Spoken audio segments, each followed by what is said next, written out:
A while back in the summer, I pulled this old Honda 125 street bike out of an old barn. I did manage to get this thing running by spraying brake clean down the carburetor, but then the kickstarter broke on me, so that's where I left off. So today, let's try to get this thing running again. To start things off, I'm going to take this fuel tank off and try to clean this thing up because she's pretty crusty in there.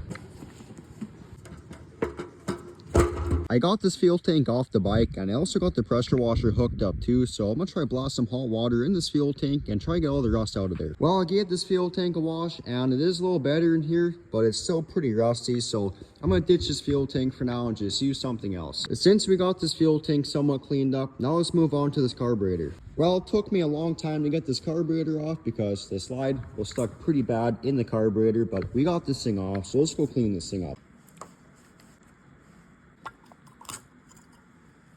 Oh. Well, I got this thing apart finally, and she's pretty crusty in here. Since this carburetor is so dirty, I'm gonna let this thing sit in a pail of carb clean for a couple hours, and that should clean stuff up pretty good. Well, it's been about a day since I put this carburetor in the carb clean, and I just pulled this thing out of there, and she's looking pretty good in here. Now, if you couldn't tell already, this float was right full of carb clean, and this thing has holes on the bottom of it, so this thing's cooked. I bought 2 new ones off Amazon. I have no clue if they're gonna work or not, but they're on their way, so we'll see. Well, that is gonna be it for this video, so thank you all for watching, and we'll see you guys later on this old Honda CB125.